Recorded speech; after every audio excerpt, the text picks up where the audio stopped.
यकीनन औरत का अपना घर सँभालना भी एक फुल टाइम रिस्पॉन्सिबिलिटी है, लेकिन अगर इसके साथ-साथ वो खुद को फाइनेंशियली स्ट्रॉन्ग भी बना ले, तो ये इसकी काबिलियत का मुँह बोलता सबूत है। अस्सलाम वालेकुम जी, welcome back to my YouTube channel with another amazing video. I hope all are you doing well. आप सब ठीक-ठाक होंगी, खुशबाश होंगी और अल्हम्दुलिल्लाह आप सबकी दुआओं से मैं भी ठीक-ठाक। अल्लाह ताला हम सबको ऐसे ही खुशबाश, हँसता-बसता और पुरसुकून रखे। बीवी का, बेटी का, बहन का और हर लड़की का फाइनेंशियली इंडिपेंडेंट होना, फाइनेंशियली स्ट्रॉन्ग होना क्यों इतना ज़रूरी है। यकीन जानिए, जब आप फाइनेंशियली स्ट्रॉन्ग होती हैं, फाइनेंशियली इंडिपेंडेंट होती हैं ना, वही फैमिली, वही इन लॉज, वही सोसाइटी आपको एक अलग नज़र से देखती हैं, एक अलग आपके लिए पर्सपेक्टिव रखती हैं। और आप सोच रहे होते हैं कि यार, क्या मैं क्या ये लोग वही हैं या मैं बदल गई हूँ? मुझे सिर ख़्वाब के पड़ लग गए हैं या मेरे सर पे सींग उग आए हैं? एग्ज़ैक्टली ऐसा ही होता है जब आप फाइनेंशियली इंडिपेंडेंट हो जाती हैं, फाइनेंशियली स्ट्रॉन्ग हो जाती हैं। लोगों के रवैये, लोगों का आपके सोचने के बारे में नज़रिया और आपके साथ बिहेवियर, हर चीज़ टोटली चेंज हो जाती है। जब एक औरत, एक बीवी और एक माँ खुद को मज़बूत कर लेती है ना, खुद को फाइनेंशियली स्ट्रॉन्ग कर लेती है, फाइनेंशियली इंडिपेंडेंट हो जाती है, उसमें कॉन्फिडेंट आ जाता है, उसमें पॉजिटिविटी आ जाती है, तो ना सिर्फ उससे उसके बच्चों में कॉन्फिडेंस आता है, उसके बच्चे जो हैं वो कॉम्प्लेक्स का शिकार नहीं होते, और सबसे बढ़ के उसका और उसके शौहर का जो रिलेशन है ना, वो भी बहुत बेहतर होता है, बहुत बेहतर होता है। आप देखिएगा, आप ये चीज़ आज़मा के देख लीजिएगा। जो मर्द है ना, वो सबसे ज़्यादा स्ट्रेसफुल तब होता है जब वो फाइनेंशियली स्ट्रॉन्ग नहीं होता। जब फाइनेंशियली स्ट्रॉन्ग होता है ना, तो फिर वो हमेशा अच्छे मूड में रहता है, और ये हक बनता है आपका कि आप अपने शौहर के साथ, अपने भाई के साथ, अपने बाप के साथ कदम से कदम मिला के चलें। और जब आप फाइनेंशियली स्ट्रॉन्ग हो जाती हैं ना, तो आप सोसाइटी में लोगों के लिए एक मिसाल बन जाती हैं, और आपकी अपनी सेल्फ़ रिस्पेक्ट के लिए ये बहुत ज़रूरी है कि आप फाइनेंशियली इंडिपेंडेंट हो। देख, हमारी सोसाइटी की, हमारे माशरे की सबसे अजीब बात पता क्या है? लोग जब कहते हैं कि औरत को कमाने की क्या ही ज़रूरत है, शौहर तो कमा ही रहा है, बाप कमा रहा है, भाई कमा रहा है, तो औरत को बाहर निकलने की क्या ज़रूरत है? सोसाइटी ये क्यों भूल जाती है कि औरत बज़ाते खुद एक इंडिविजुअल है, उसकी अपनी ज़ात है, अपनी ज़रूरियात हैं और अपनी आज़ादी है जो उसे दीन ने दी है, जो अल्लाह ने उसे दी है। मैं उस आज़ादी की बात नहीं कर रही, अल्लाह माफ़ी दे, कि जो आप लोग किसी और साइड पे लेके जाएँ। मैं उस आज़ादी की बात कर रही हूँ जो अल्लाह ताला ने उसको दिया है, जो आप शरीयत की हदूद में रहते हुए उसका इस्तेमाल कर सकती हैं। मैं पहले भी कई बार कह चुकी हूँ कि हर चीज़ के लिए शौहर के आगे हाथ नहीं फैलाए जाते यार। कुछ शौहर होते हैं जो बिना कहे आपकी हर ज़रूरत पूरी कर देते हैं, लेकिन हमारी सोसाइटी में बहुत से ऐसे ही हैं जिन्हें बीवियों की ज़रूरियात नज़र ही नहीं आती, और ऐसी औरतें सारी ज़िंदगी कंप्रोमाइज़ करके गुजारती हैं।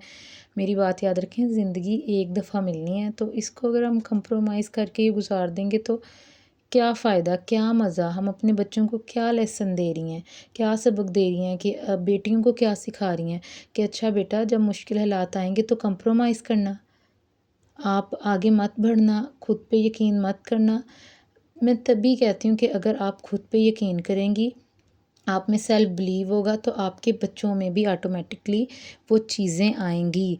अगर आप ये सोच कर आगे नहीं ना बढ़ रही कि अब उम्र नहीं रही, टाइम गुज़र गया है, बच्चे हैं, मैं कैसे करूँगी? अगर आप यही सोचती रही ना, तो फिर वाक़ई कभी नहीं होगा। आपकी उम्र नहीं, आपकी सोच, आपका कॉन्फिडेंस और आपकी पॉज़िटिविटी आपकी ज़िंदगी बदलती है। और अगर आप ये भी सोच रही हैं ना कि लोग क्या कहेंगे, तो यार, ये लोग हमारे लिए कुछ भी नहीं करेंगे। ये लोग हमारे मुश्किल टाइम में हमारा वक़्त, हमारा साथ नहीं देंगे। ये लोग हमारी सेल्फ़ रिस्पेक्ट के लिए कुछ भी नहीं करेंगे, आपको खुद करना है। और कल जब आप कुछ बन जाएँगी, आप फाइनेंशियली स्ट्रॉन्ग हो जाएँगी, यही लोग हैरान रह जाएँगे और हैरत से तकेंगे कि अच्छा वाह! ये वही वाली लड़की है, ये वही वाली औरत है, वही बच्चों की माँ है। तो इस तो इसलिए आपका स्ट्रॉन्ग होना बहुत ज़रूरी है। अच्छा, आप ये क्यों नहीं सोचती कि यार, इतनी सारी ख़वातीन कर रही हैं तो मैं भी तो कर सकती हूँ। हज़ारों नहीं बल्कि लाखों औरतें हैं जो कामयाब हैं, तो फिर मैं क्यों नहीं? मुझ में भी एबिलिटीज़ हैं, मेरे में भी कॉन्फिडेंस है, अगर नहीं है तो आ जाएगा। دیکھیں ہر انسان کو نا اللہ تعالیٰ نے کوئی نہ کوئی اسکل دیا ہے، اور آپ کے پاس بھی ہوگا۔ یا تو آپ ایک آرٹسٹ اچھی ہیں، آپ پینٹنگ بہت اچھی کرتی ہیں، یا آپ گاتی بہت اچھا ہیں، نعت بہت اچھا پڑھتی ہیں، یا آپ کی کوکنگ بہت اچھی ہے، یا آپ بولتی بہت اچھا ہیں، موٹیویٹ بہت اچھا کرتی ہیں، تو آپ اپنے اسکلس کو جو ہے وہ بروئے کار لے کر آئیں۔ آج کل تو سوشل میڈیا پلیٹ فارمز اتنے اسٹرانگ ہو گئے ہیں، سب اس چیز سے اویئر ہیں۔ آپ سوشل میڈیا پلیٹ فارم کا استعمال کریں اور اپنے اسکلس کو نکھاریں، اپنی ایبیلٹیز کو نکھاریں، اور اپنے اندر کے کانفیڈنس کو باہر نکالیں۔ اب تو خواتین میں اتنا کانفیڈنس آ گیا، آپ اسکرولنگ تو کرتی ہیں اوبویسلی، آج کل ہر کوئی اسکرولنگ کرتا ہے خواتین، بلکہ ہاؤس وائفز اپنے فارغ ٹائم میں اپنا اسٹریس ریڈیوس کرنے کے لیے اسکرولنگ ہی کرتی ہیں، انسٹاگرام پہ، فیس بک پہ، کہیں بھی۔ آپ نے آبزرو کیا ہوگا، جج کیا ہوگا کہ اب خواتین میں بہت کانفیڈنس آ گیا اپنی بات کہنے کا، اپنا آپ منوانے کا۔ تو پھر آپ کیوں پیچھے ہیں ابھی تک؟ آپ نے کبھی یہ سوچا کہ میں کیوں پیچھے ہوں؟ میں کیوں نہیں ان خواتین کی دوڑ میں شامل ہو سکتی جو اس دوڑ میں شامل ہیں؟ تو آپ سوچیں اس بارے میں، اور بار بار خود کو نا یہ چیز یاد کروائیں کہ ہاں میں نے کچھ کرنا ہے۔ یاد رکھیں، پہلا قدم ہمیشہ مشکل ہوتا ہے، اور صرف پہلا قدم۔ اس کے بعد آپ چھوٹے چھوٹے قدم اٹھاتے کب اپنی منزل تک پہنچ جاتی ہیں آپ کو پتہ ہی نہیں چلتا اس بات کا۔ تو امید کرتی ہوں کہ آج کی میری اس ویڈیو سے آپ نے کچھ سیکھا ہوگا، اور اگر سیکھا ہے تو پلیز اس کو اپلائی بھی ضرور کیجیے گا۔ اپنا خیال رکھیے گا، اور مجھے بھی اپنی دعاؤں میں یاد رکھیے گا۔ اپنا خیال رکھیں، پازیٹیو رہیں، کانفیڈنٹ رہیں، اور آسانیاں بانٹیں، آسانیاں آپ کی طرف خود ہی لوٹ کے آئیں گی۔ اسی کے ساتھ جی اللہ حافظ، مجھے اجازت دیجیے، رب راکھا۔